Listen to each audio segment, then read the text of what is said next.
The Galactic Council sent killers. Humanity sent something worse. The vote was already finished before I stepped through the door.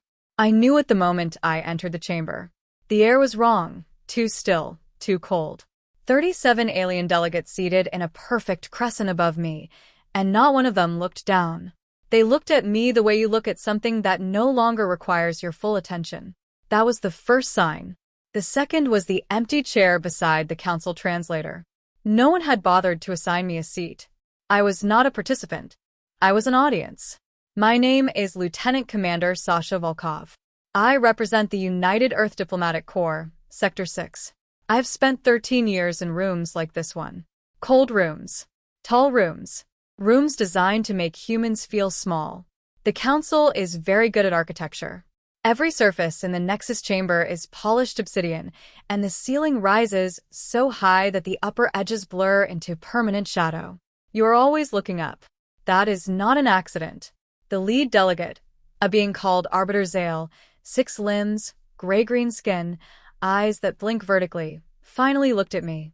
It raised one long finger and tapped the air twice. The chamber translator clicked to life.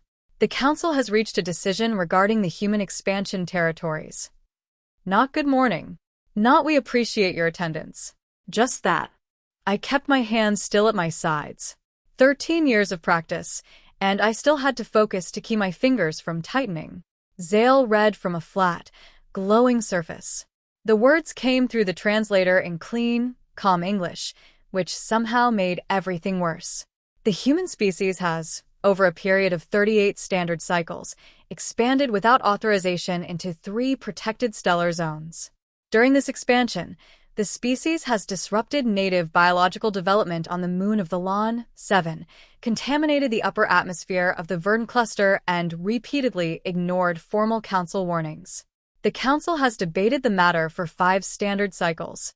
The conclusion is unanimous. It paused. I waited. A correction fleet has been authorized. 60 warships will be dispatched to the Sol system and its associated colony territories. The fleet carries a mandate of full territorial reduction. I had been briefed on what that phrase meant. Full territorial reduction. I had read the definition 4 times in the days before this meeting. Reading had not helped me feel ready to hear it spoken aloud in a room made of polished obsidian. Zale set down the glowing surface and folded its hands. You are released as a courtesy witness. The council considers it appropriate that humanity be informed before the fleet arrives. You have 45 standard days. 45 days. I did the math quickly. 45 council days translated to roughly 36 Earth days.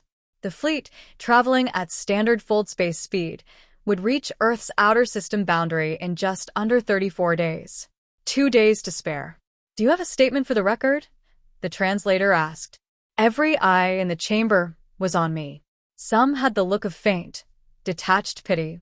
Others looked simply bored. None of them looked afraid. Not one. I thought about what I could say. I thought about presenting the counter-evidence I had carried all the way from Earth in a data capsule in my coat pocket. The environmental restoration data. The colony compliance reports. The 40-year record of requests for formal dialogue that the council had simply never answered. I thought about asking for an extension, a review, an appeal. I knew all the protocol words. I said none of them. No statement, I said. Thank you for informing us. Zale blinked vertically. A small ripple of what might have been surprise moved through the chamber. They had expected something. Tears, maybe. Raised voices. A plea. They had not expected nothing. I turned and walked out. The corridor outside the chamber was long and empty, lit by thin strips of pale light along the floor. My footsteps were the only sound. I counted them to keep my breathing steady. 12 steps. 13. 14. My personal communicator was a small flat device in my left sleeve. It was not supposed to be active inside Nexus Station. I had modified it 3 months ago, quietly, during a maintenance window in the station's signal filters. The modification had cost me weeks of sleep and 1 favor from a communications engineer named Marcus Webb, who asked no questions. I activated it at step 22. The message I sent was 4 words. 3 were the instruction. The fourth was my clearance code, which would tell the recipients on Earth exactly how serious I was and exactly which protocol to activate. The message read, "Send the archivist. Volkov 7. I pressed send and kept walking. Behind me, 37 delegates were probably already moving to their next meeting. Another species. Another matter. Another item on a very long list. I was already filed away in their minds. The human woman who said nothing and left quietly. Good. Let them think that. I reached the shuttle bay, boarded my vessel, and sat alone in the cockpit as the docking clamps released. Nexus Station fell away behind me, pale and enormous against the black. I pulled up the long-range display. Somewhere between here and home, a fleet was being assembled. 60 ships. The finest instruments of correction the Council had ever produced. Trained, equipped, and utterly certain they were traveling towards something they had already handled before. I leaned back in the pilot seat and looked at the stars for a long time. Then I smiled. Not because I was not afraid. I was afraid. I was more afraid than I had ever been in my life. But I had worked for 13 years in rooms designed to make humans feel small, and I had learned something important in all that time. The Council was very good at architecture, but we were very good at everything else. The fold space transit took 16 hours. I spent most of it reviewing the file on Dr. Marcus Webb. Not because I needed a reminder of who he was. I had known him for 11 years, had attended 6 of his lectures, had shared terrible cafeteria coffee with him twice in the basement of the Geneva Diplomatic Building. I knew him well. I reviewed the file because I wanted to remember how other people saw him. Because that gap between what he appeared to be and what he actually was, that gap was the whole point. The file began the way his biography always began. Born in Brisbane, Australia, 71 years ago. Son of a librarian and a civil engineer. Studied linguistics at university, then cognitive anthropology, then xenopsychology at the newly founded Institute for Off-World Studies in Melbourne. His first publication was a 47-page paper on decision-making patterns in hierarchical versus non-hierarchical species. He was 26. The paper is still used in 11 diplomatic training programs across the galaxy. After that, the file became a long, quiet list of meetings, negotiations, delegations, agreements signed in distant places with species the general public had never heard of. He never sought attention, never gave interviews. He had turned down 3 positions as Earth's official galactic ambassador because he said the title would make him less useful, not more. The file did not say what I knew from 11 years of watching him work. That he could hold 18 separate lines of conversation in his head simultaneously and track every inconsistency between them.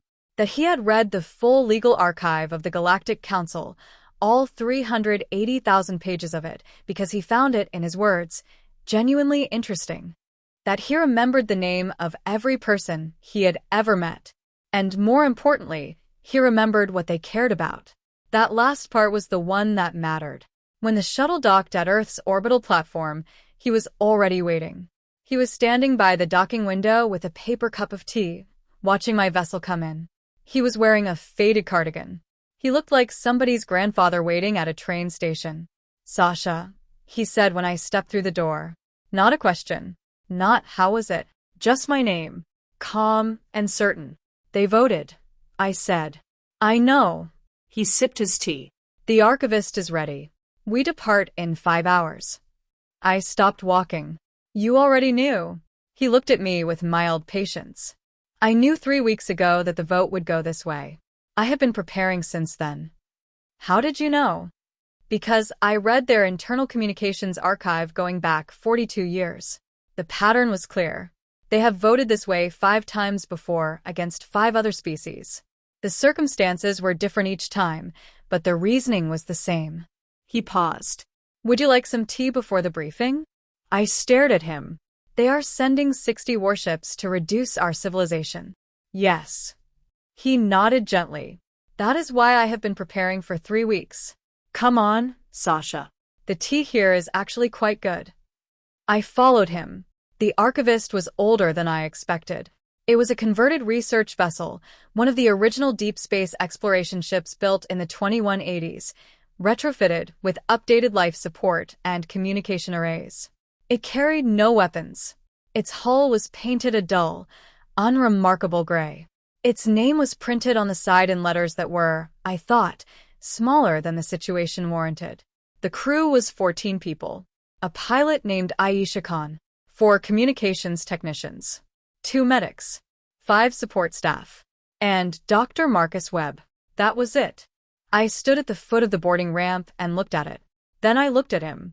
14 people, I said. They are sending 60 warships. He said, already climbing the ramp. Marcus. He stopped and turned.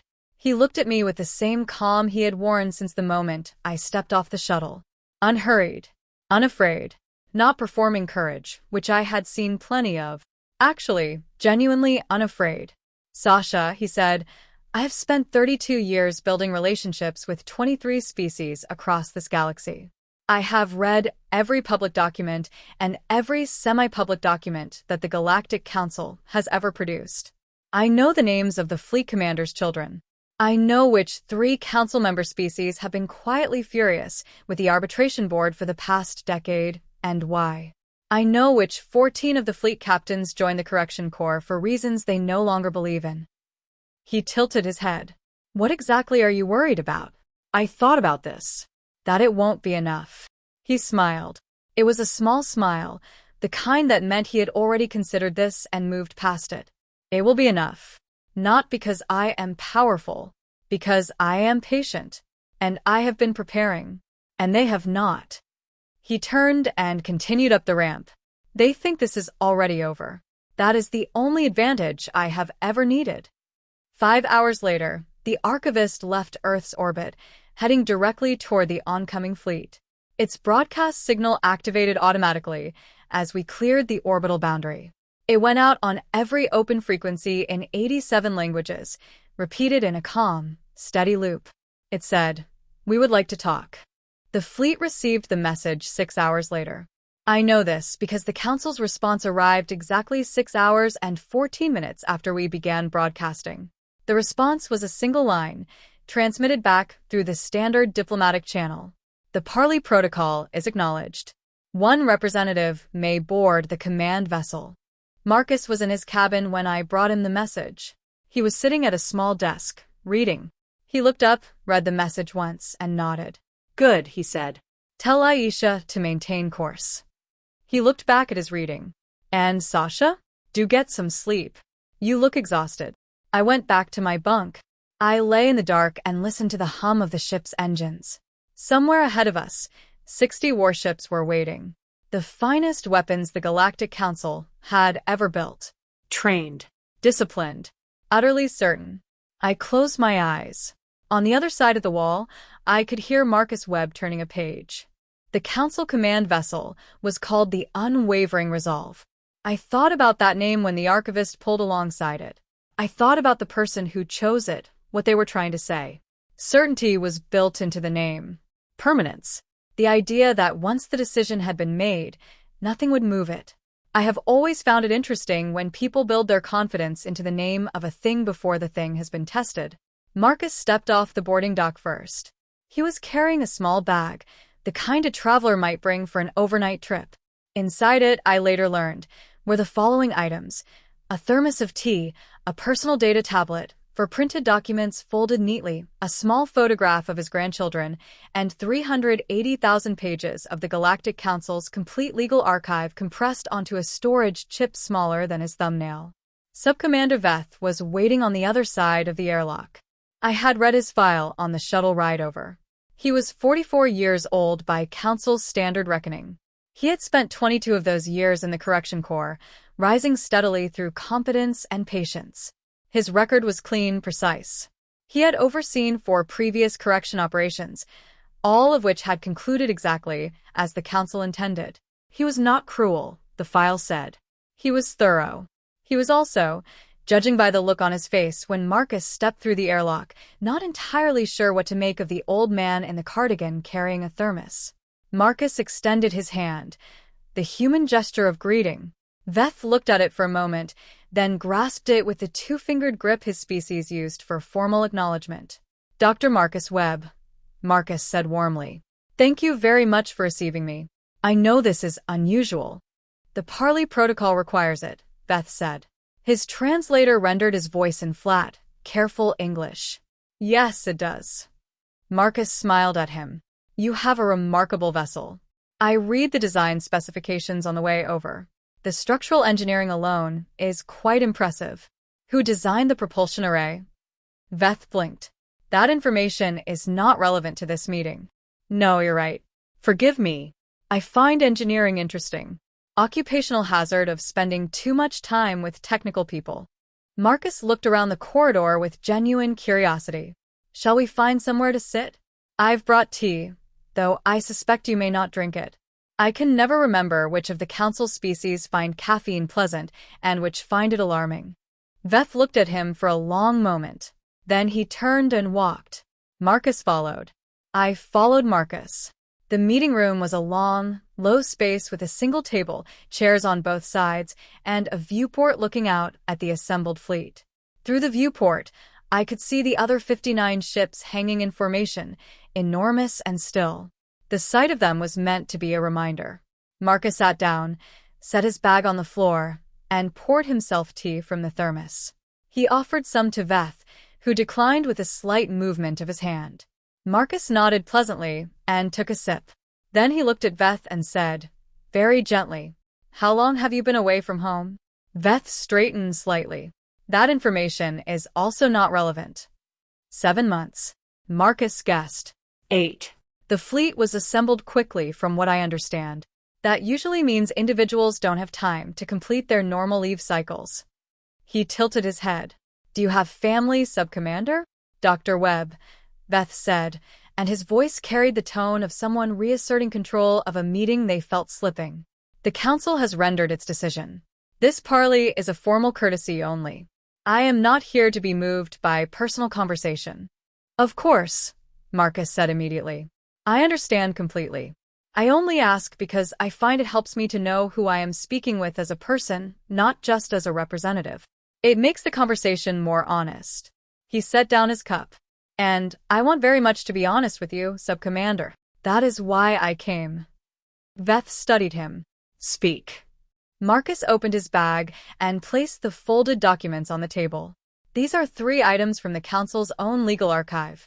The first is the Parley Covenant of 2287, which guarantees the representative of any species under correction mandate the right to present evidence for a minimum of 72 hours before any action may be taken. He smoothed the paper flat. I intend to use all 72 hours. Beth's expression did not change. That is within protocol. The second document is the Council's own environmental assessment of the Verdant Cluster, conducted internally 17 years ago. Marcus slid it across the table.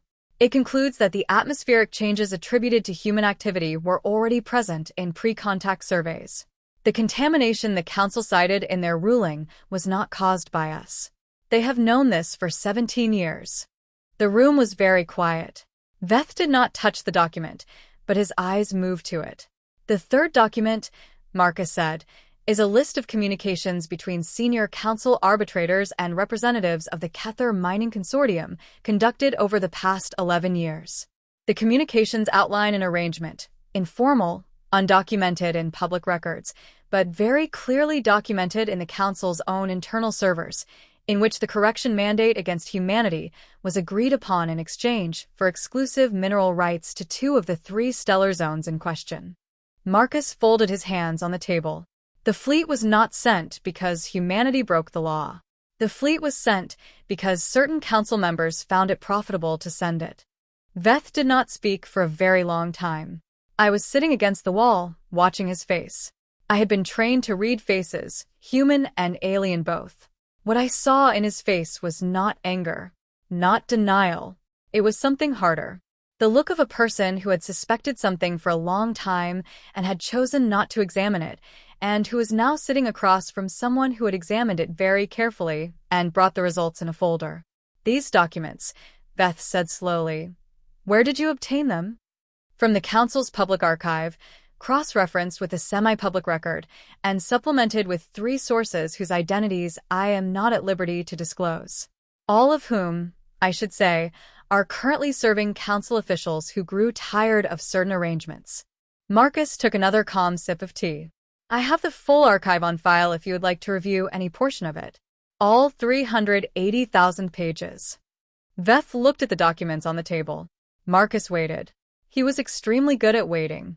What do you want? Veth finally asked. I want to talk, Marcus said. For 72 hours, as the protocol allows. I want to show you everything I have found. Not to threaten you. Not to embarrass the council. But because I believe that you and the officers of this fleet deserve to know exactly what you have been sent to do, and exactly why. He paused. And then I want to ask you a question. What question? Marcus looked at him steadily. Whether this is something you are willing to be part of. The silence lasted a long time. Then Veth reached forward, very slowly, and picked up the first document. I have been asked many times to describe what those 72 hours were like from the inside. People want the dramatic version. They imagine raised voices, confrontations, standoffs in corridors.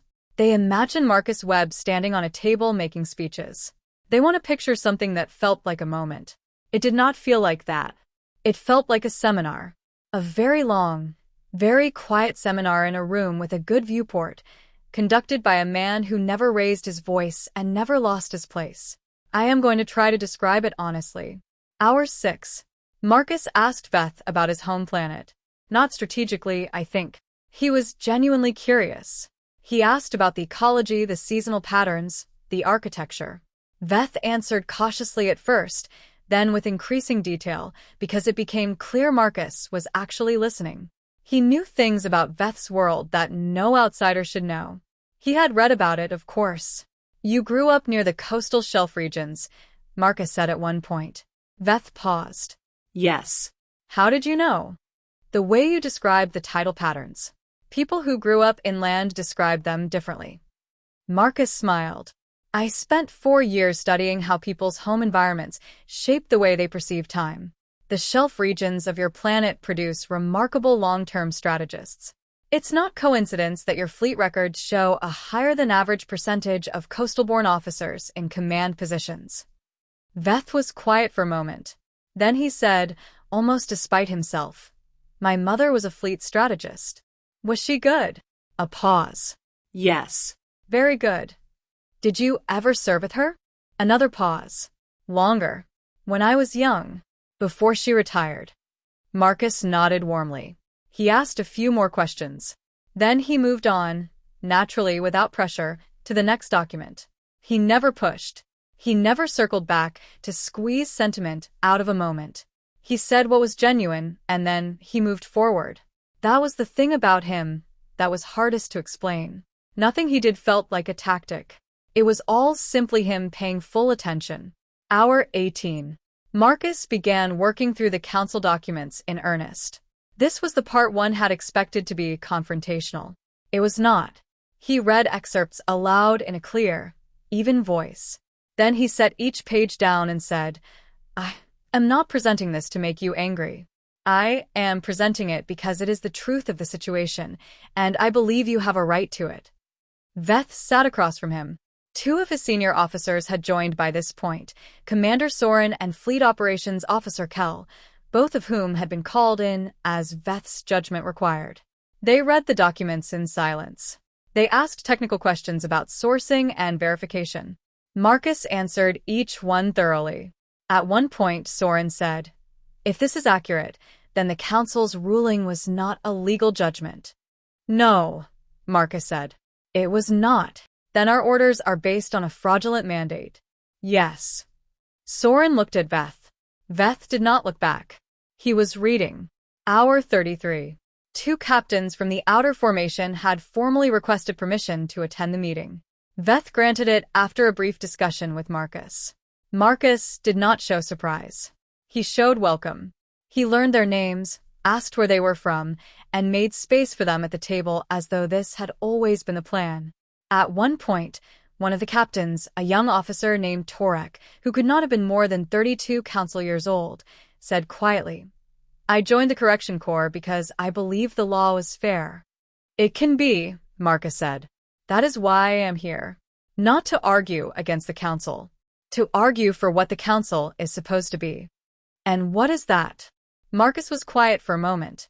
Then he said, an agreement between species that the strong will not simply do whatever they can get away with. That there will be rules. That the rules will mean something. He paused.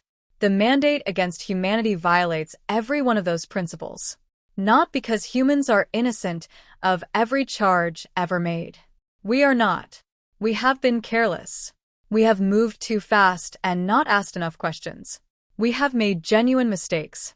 But the answer to those mistakes is negotiation and repair, not this. And every officer in this fleet knows it, if they sit quietly enough with the question. The room was very still. It is a long way to come, Marcus said gently. To do something you know is wrong. Hour 59. This was the moment I had waited for, though I had not known its shape in advance. Marcus placed a single document in the center of the table.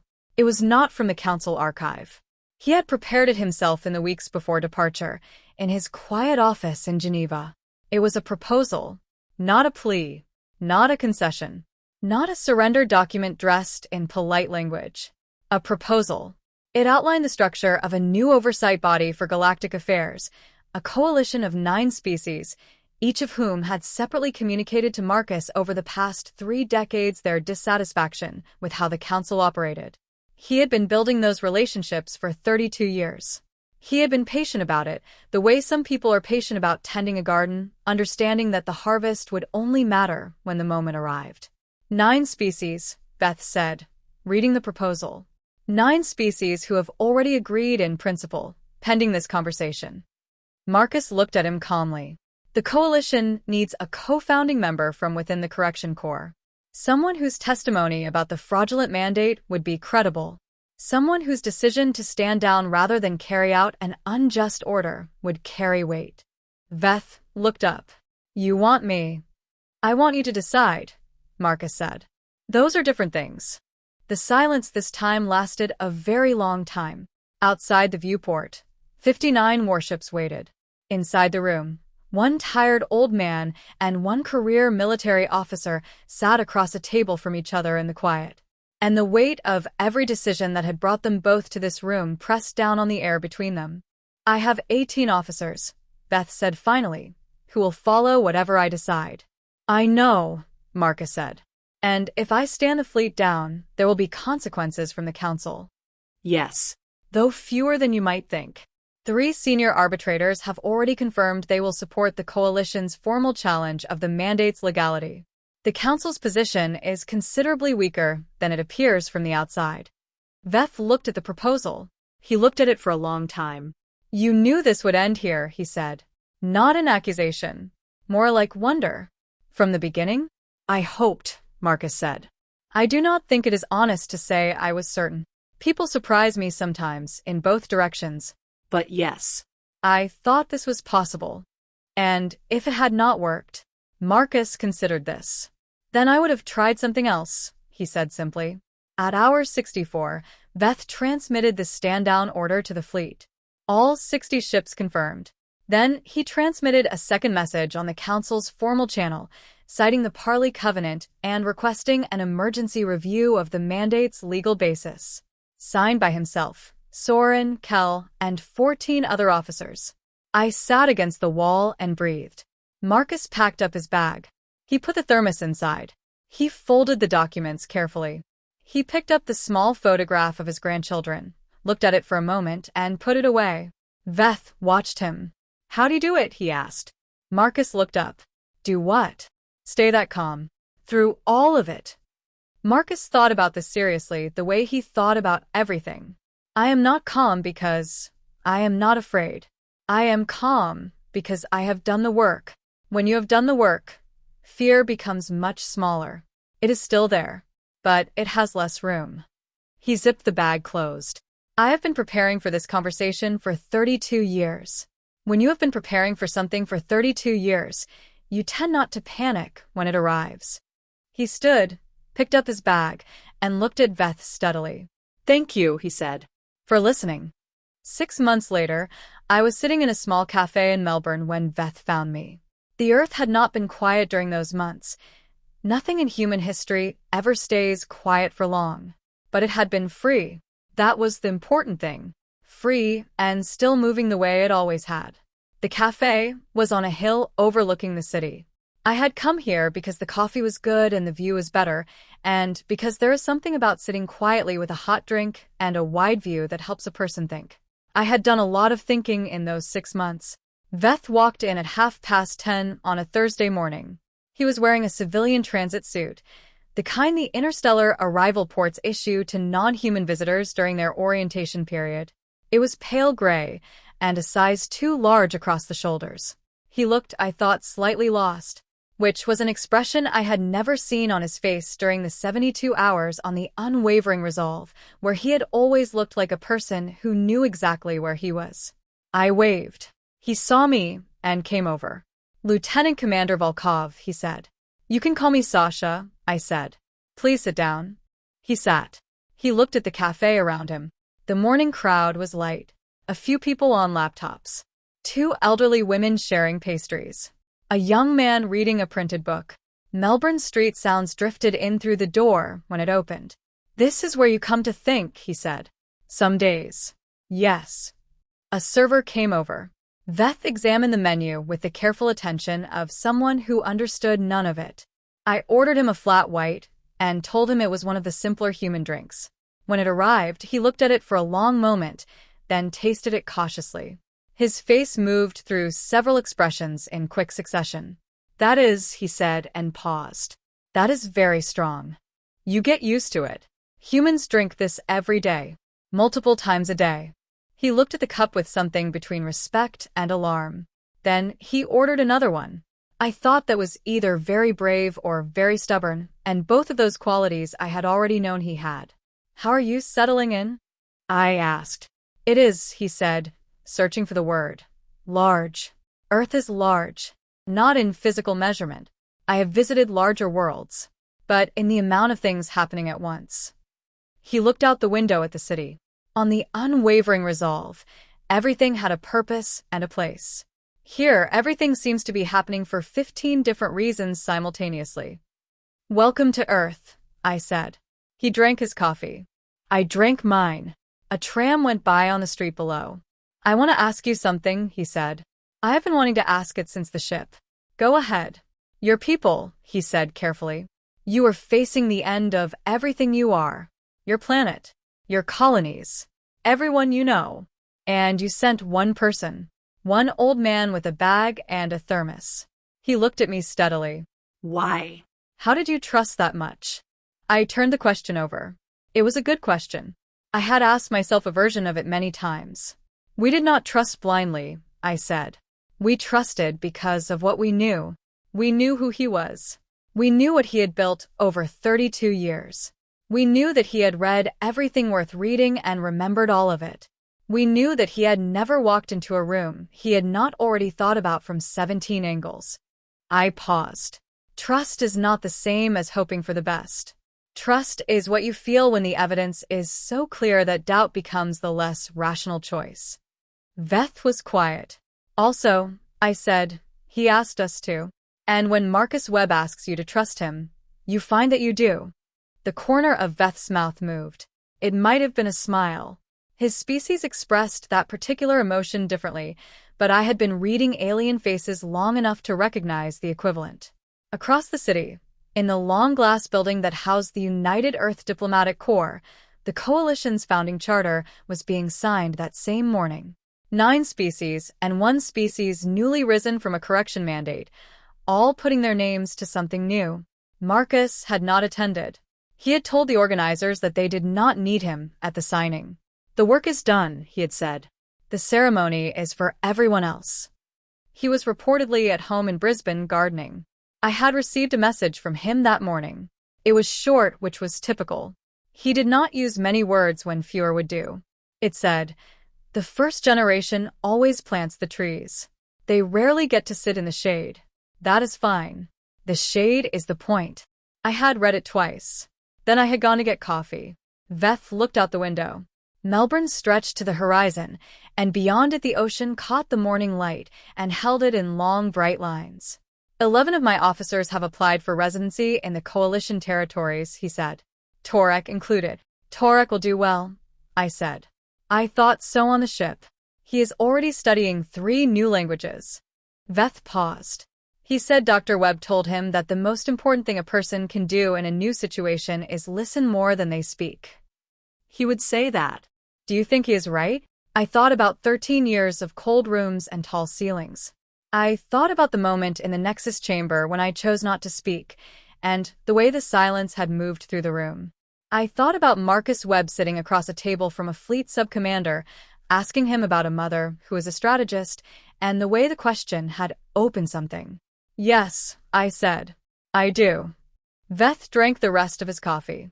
He sat with the empty cup for a moment, looking at it the way people look at something that has turned out to be different from what they expected. I would like to try another one, he said. The coffee. I laughed. I had not laughed in a while. It felt like something unlocking. Then let's get you another one, I said.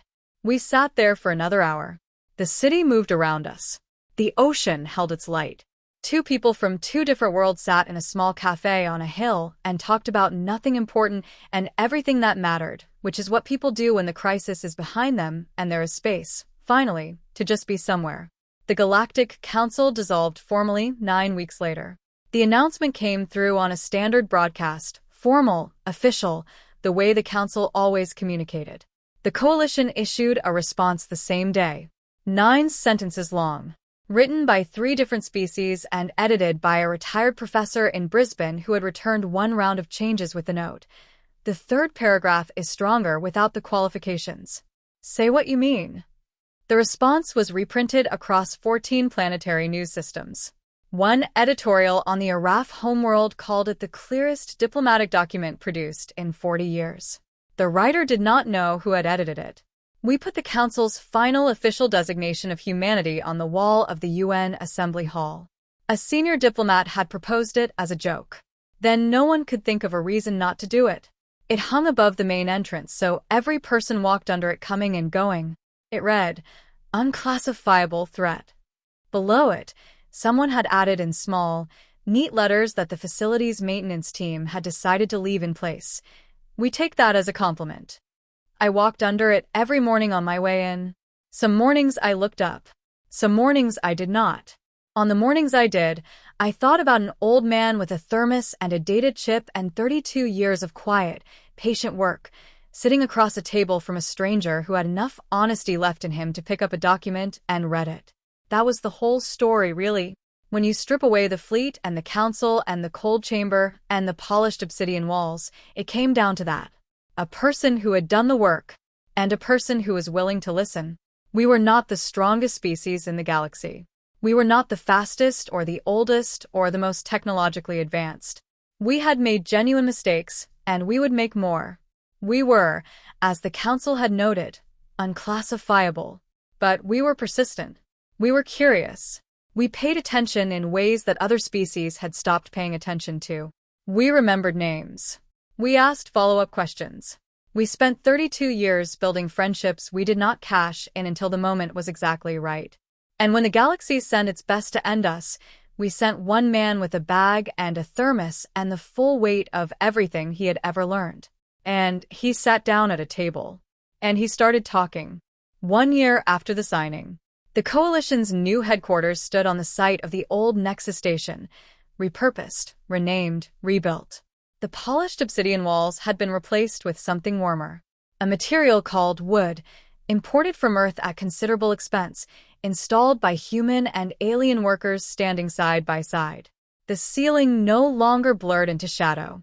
It was high still, old habits die hard, but now you could see the top. I walked those corridors every day. My office was on the 4th floor, overlooking the main courtyard. It had a window that opened. No one had ever seen a council building with windows that opened before. The first time I demonstrated it, a Thalary delegate actually applauded. Marcus Webb visited twice in that year. He came in person, which surprised everyone. He had retired, properly retired, not the kind of retirement where you still answer messages at 3 a.m. He gardened. He read. He drank tea. He looked, I thought, younger than he had on the ship. The weight was still there, but it had settled into something he could carry without effort. People keep asking me to come back, he said during his second visit. We were sitting in the courtyard in the sun. He had brought his own tea. What do you tell them? I tell them I planted the trees. Now I'm going to sit in the shade. He smiled. Also, I tell them they don't need me. The coalition is already doing the work. That was the point. He was right. The coalition was doing the work. New species had applied for membership. Old grievances were being addressed, slowly, imperfectly, but addressed. The Correction Corps had been disbanded. Its former officers were being retrained as peacekeepers. Torek had passed his language exams. Veth had been appointed to the oversight board. And somewhere in Brisbane, an old man was pruning roses. I received a message from Veth on the anniversary of the stand-down. It was longer than his usual communications, almost 3 paragraphs. He had written it himself, in English, practicing. Sasha, I have been thinking about the cafe, and the coffee, and the question you answered. I am writing to tell you that I understand now what you meant about trust. Not because I have read it in a document, because I have lived it. The coalition is not perfect. We argue constantly. Nothing moves as fast as anyone wants. But no one is laughing. No one is being dismissed without being heard. That is the difference. That is what Dr. Webb planted. I wanted you to know that I see it now. Thank you for the coffee. I will visit again when I can. Veth. I read it twice. Then I saved it. The final designation from the old council, unclassifiable threat, still hung in the main entrance. The coalition had voted twice on whether to remove it. Both times, the vote had failed. Not because anyone wanted to keep the insult, because humans kept voting to keep it themselves. We earned that, one delegate had said during the second debate. A human delegate. A young woman named Priya, who had not been born when Marcus Webb started his work. It reminds us, and it reminds everyone else. We are not here because we were safe. We are here because we were dangerous in a way the council could not predict. That is worth remembering. The motion to remove the plaque failed. The plaque stayed. I walked under it every morning. Some mornings I looked up. Some mornings I did not. On the mornings I did, I thought about Marcus Webb sitting across from Beth. The thermos. The data chip. The small photograph of grandchildren. The way he had asked about Beth's mother, not as a tactic, but because he was genuinely curious about who he was speaking with. That was the thing the council never understood. They thought power was fleets. They thought power was mandates and votes, and the ability to enforce decisions. They were not wrong, exactly. That was one kind of power. But there was another kind. Slower. Quieter. The kind that came from paying attention, from remembering names, from staying patient for 32 years while the people who laughed at you had no idea what was growing in the dark. They sent killers. We sent an old man with a thermos and a data chip full of homework. And he sat down at a table and asked a stranger about his mother. And the stranger listened. The fleet went home. The council dissolved. The coalition rose. And somewhere in Brisbane, a retired professor drank his tea and watched his roses grow, and did not once say, "I told you so." Because that was not the point. The point was the trees, the shade, the long, slow work of building something that would outlast the people who built it. I walked out of the headquarters building at sunset. The courtyard was empty. The light came through the wood-paneled walls in long golden bars. I stood there for a moment, not moving, just breathing. Then I went home. The story of the Mercy Protocol is not a story about war. It is not a story about fleets or mandates or the fall of the Galactic Council. It is a story about patience, about preparation, about the willingness to sit down at a table and talk, not because you are sure you will win, but because you have done the work and because you believe that the person across from you might be willing to listen. The galaxy is very old. Humans are very new to it. But new does not mean unprepared. And small does not mean weak. It means we have learned to pay attention, to remember, to wait. And when the moment arrives, to speak clearly and listen carefully and trust that the truth is enough.